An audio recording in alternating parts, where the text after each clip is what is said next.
Thank you very much, my brother Swakaja, Your Excellency, the President of the Republic of Kenya, William Samoei Ruto, the Chairman of KEPSA, ladies and gentlemen. I stand here with a lot of nostalgia because when I see Manu Chandaria there and I see Michael on there, and I think I saw Samuel Mwale. I was just asking about you the other day. I'm glad I've seen you because I need you for something. So, thank you so much. 20 years ago, Mr. President, when I was Minister for Planning and National Development in the NAC government in the Republic of Kenya, NAC has just taken over after many years of struggle and frustration among Kenyans of a government that didn't care about the people. And it was, people were excited in this country. Citizens were arresting the police on the streets for taking bribes. And we were all very excited, and the President Mwai Kibaki, gave me the opportunity to serve this country as Minister for Planning and National Development. I could not believe the interest people showed in trying to get a blueprint for the future of this nation. I will not go into this, that's nostalgia, but what happens at Leisure Lodge in Mombasa, when we all came together to discuss this future, is what gave birth to KEPSA. And in that regard, then we thank Mwale, Mike Chege, and Devin D, who are part of my advisory team, and Manu Chandari and Mark Eldon, who stood for the private sector in discussing how we can work together. And I discussed with Manu over dinner one day, and I said, why doesn't the private sector come together rather than come to us as Kenya Association of Manufacturers, Kenya whatnot? Just come together one body, because we're one government, so that our discussions can become more efficient. The speech I'm going to give today, Your Excellency, is a summary on of this reminiscence that we have as we mark the 20th anniversary of KEPSA. Today, December 2024, KEPSA marks its 20th anniversary. Formed as a Kenyan umbrella organization to bring together local businesses and connect them across the globe, KEPSA has made great strides. KEPSA was formed in 2003 as part of institutional reforms under the National Rainbow Coalition NAC government, after Kenya had slid systematically into the abyss of underdevelopment and hopelessness in previous years. Premised on the development blueprint of economic recovery strategy for wealth and employment creation, KEPSA came into being to give a voice to the business community at the policy table. NAC recognized that this important constituency would be instrumental and responsible for the recovery by generating wealth to create jobs. By the way, as a parenthesis, civil society almost killed me for talking about creation of wealth and not talking about poverty reduction. So I said, you cannot reduce poverty if you don't create wealth. You cannot create employment if you don't create wealth. So the two are interdependent. So we must think of wealth creation before we think of poverty reduction or employment creation. Today, the vision of creating KEPSA is self-evident. In an economy that registered 7% growth from 2003 to 2007, from a negative 0.2%. This recovery also resulted in Kenya being able to rely entirely on its taxes to meet its recurrent expenditure needs without any appetite for debt. But what has KEPSA itself achieved? In commemorating this milestone, some of its achievements are the following. It has grown its membership to 64 business associations in Africa and 283 corporate members alongside a significant number of small businesses, constituting 90% of its membership that they have helped to innovate and grow. 2, effective public-private dialogues with the presidency, cabinet committees, ministries, judiciary, legislature, county governments, resulting in Kenya's rise from 136th in 2015 to 56th in 2020 in ease of doing business ranking. 3, thought leadership and insights to complex public policy issues through seminal papers, CEO surveys, PPD presentations, and national business agendas. 4, essential partner and instrumental implementer in Kenya's socio-economic development transformation from least developed country to lower middle-class income country status. 5, influential in the policy formulation and successful implementation of successive national government development strategies from 2003 to 2022, resulting in Africa's most successful public-private partnership for national development.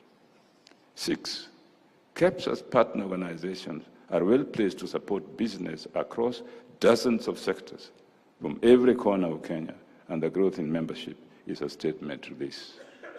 KEPSA's public-private dialogues, global networking, and establishment of the KEPSA Foundation are some of the notable programs that continue to support businesses in various sectors, from subsistence agriculture, SMEs, to AI, with practical advice and trustworthy connections. Their unique combination of local knowledge and global reach has meant that many SMEs are beginning to access international markets and grow their business further and faster. But how has KEPSA been helping businesses? With 90% of its membership being SMEs, these companies have benefited from personalized business advice that has helped them to enhance their international potential. KEPSA thought leadership, tapping into the collective thinking of its membership, has been instrumental and influential in this regard. Secondly, a significant number of SMEs have made critical growth-oriented international business connections through KEPSA-led initiatives, such as inbound and outbound trade missions and brokerage events. Many of KEPSA members are experiencing vertical growth, that is, from SMEs to middle-sized and ultimately large companies, from tailored innovation support services and strategic partnerships locally, regionally, internationally. But KEPSA faces certain challenges. And these are insights I've gotten from business community in Kisumu. First, power quality. The community experiences frequent power outages that affect production.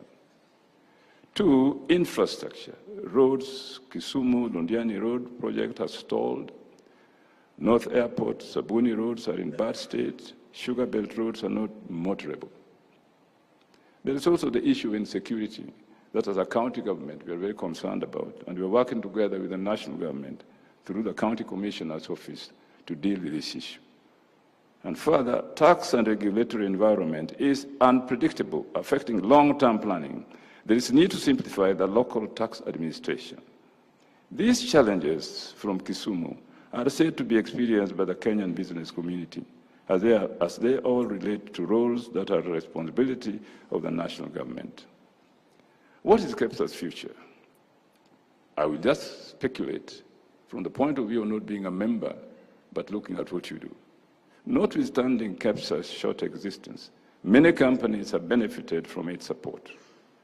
Companies across Kenya and beyond find it a reliable partner with a proven track record in helping them achieve their growth ambitions. Building on this success, KEPSA's overarching goal in the future is to improve Kenya's global competitiveness by continuously improving the business environment. The private-public dialogues, together with thought leadership, will be enhanced in a quest to achieve Kenya's competitive agenda, anchored around 1, ensuring that the cost of material inputs for businesses offer competitive advantage to Kenyan companies by reviewing the cost of compliance that take the form of administrative costs, taxes, and regulation. Secondly, efficiency of utilities, water, energy, telecoms, as Sakaja said, in their distribution, consistency and reliability of service provision. Institutional policy and regulatory burden significantly increase the cost of service delivery, which the utilities pass on to their clients. And 3, supporting high productivity by evaluating and reviewing labor cost compared to East Asia, that is emerging as commanding the global growth market in the next decade by 50% against price increases and political uncertainty in Eastern Europe and the Middle East. And 4, trade and logistics that facilitate competitiveness, ensuring that inbound and outbound national transportation networks, roads, railways, ports, airports, marine, and so on, attain cost efficiency by improving facilities for production, e.g. special economic zones, industrial parks, export promotion zones, urban and peri-urban industrial areas, and so on. And finally, ladies and gentlemen, affordable cost of finance to spur business growth, targeting the export market. This will include examining capital and operational expenditure, financing of trade facilities critical in the drive for competitiveness and openness of the market. I do believe that KEPSA will champion the growth of this economy, Kenyan economy as a whole, if indeed, as they have done and as their program shows, and I look at it very carefully, all these initiatives are successful. I thank you very much, Mr. President. Thank you for listening to me. I'm sorry, being partly a professor and a governor, when I got opportunity to speak as a professor, I take too long. Pole.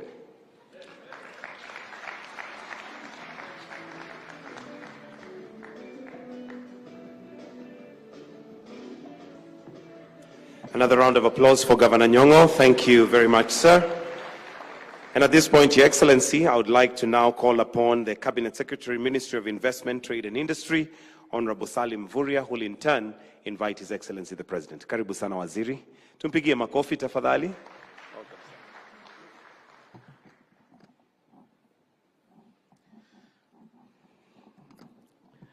Your Excellency, Dr. William Samoei Ruto, President of the Republic of Kenya, Your Excellencies, Governors, Nairobi County and Kisumu County, the Chair of KEPSA, Dr. Bedi, and also the CEO, the Executive Board, ladies and gentlemen. Your Excellency, allow me, before I invite you to speak, to just make a few remarks, especially now that this is a celebration for 20 years. So I want to congratulate KEPSA for the 20 years anniversary, because in 20 years you have really made a huge contribution to the development of our country, and especially economic growth. As a ministry, Your Excellency,